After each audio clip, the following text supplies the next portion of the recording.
We spend a lot of time at work. How to stay positive in a negative work environment? That would be a pretty good trick. I've got some tricks you can try with a special offer at the end.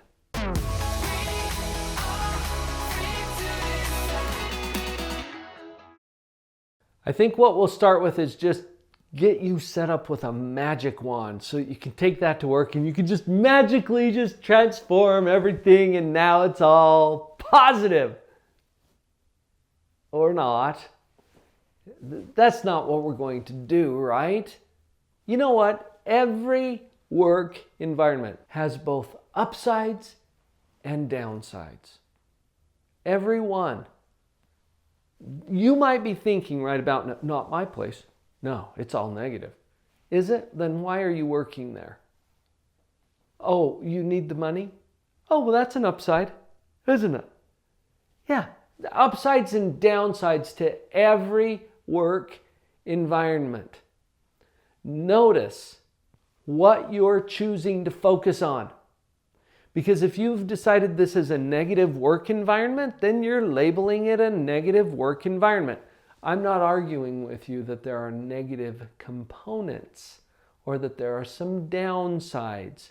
What I want you to see is that there are also upsides, and you get to choose what you're focusing on.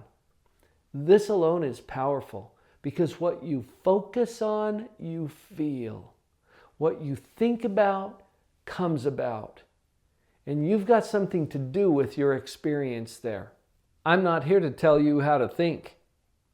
I don't have that kind of authority. I want you to see that you are thinking.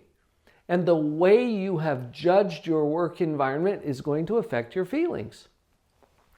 Having said that, there's a whole lot of stuff you can do to increase the positivity in your workplace or to stay positive yourself, regardless of what's happening around you. Let's get into a few of those tips. The first strategy is to stay present and to become an observer. Present in the English language means at least three things that I can think of. It means here, in this place.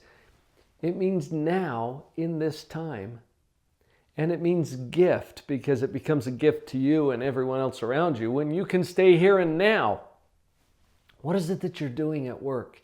Can you be fully present? If you're doing some menial task that is boring or that you don't enjoy, what do you find your mind doing? Wandering, going off somewhere else. What if you could bring it to the present? At least experiment with this so that you fully experience whatever you're doing now.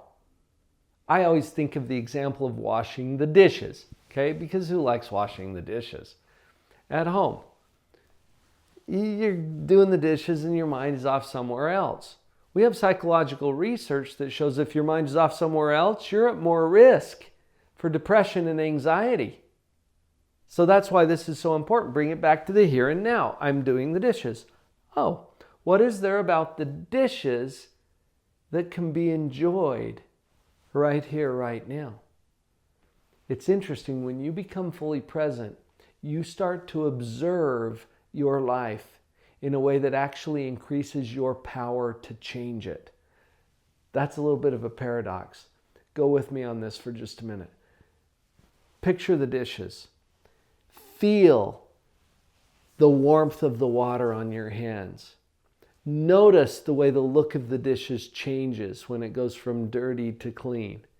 Maybe you're just rinsing it off to put it in the dishwasher. Well, be aware that you have indoor plumbing that is bringing hot water to your fingertips. You didn't have to carry anything in a bucket. Wow. Now, being present allows you to notice things that you would have totally missed before. Go to the work environment now. What if you could become an observer? You're completely present and you back off from participation to be an observer of what's happening. Suddenly your senses are piqued. You become more aware of what you hear, what you see, what you feel. the people and the circumstances around you. You become more aware of all of these things. Being fully present actually increases your psychological energy to experience joy, peace, tranquility, here, now, in this moment. You'll notice that this has nothing to do with the administration, with the politics that are going on. In fact, if your mind gets sucked into what the administration did or what your manager might do, you're not in the now. You just got pulled into the past or into the future. Either way, you're going to experience more misery. Here and now, become an observer of what's going on. This is where it might make sense to give you another strategy that will help your entire life. It certainly helps your experience at work, and that is to become more positive in general. A moment ago, I pointed out that every work environment has upsides and downsides. Everyone, mine does, has upsides and downsides, and I love my job. Every situation in your life is exactly the same. Your relationships, your finances, everything. If you can become more positive in general, what's going to happen with your experience at work? Oh, amazing, right? You've heard it forever, just be positive. And I'm not here to perpetuate the trite, fluffy, motivational speaker version of just be positive. I'm talking about the way you operate the equipment of your own mind. And I've gone into this in detail in some other videos. In fact, the introductory video on this channel, when you just open up Live on Purpose TV on YouTube, there's a video right there that will explain exactly how and why positivity works from a mind and brain standpoint. Go check it out. We're not talking trite and fluffy. We're talking hard science about positivity. And that's something that's crucial for you to understand if you want to become a generally more positive person. That's going to help at work too, isn't it? From that standpoint, you're in a position to do some things very differently. For example, in the morning, when you get up to go to work, what thought processes are going on in your mind? Well, whatever they are, just notice them. You might be thinking, oh, I hate to go deal with so-and-so today. Or I've got this stupid meeting that I need to, I've got these boring tasks that are going to happen. Just notice where your mind is and then steer it in a different direction. Here's a challenge. Take on a personal challenge every day and make sure it's something that you control 100%. Here's an example. What if your challenge going to work today is that you are going to smile intentionally at 5 people? Now, this is going to weird people out a little bit. They'll wonder what you're up to because you're smiling, right? And they're like, what's up with Paul, right? It'll be kind of fun.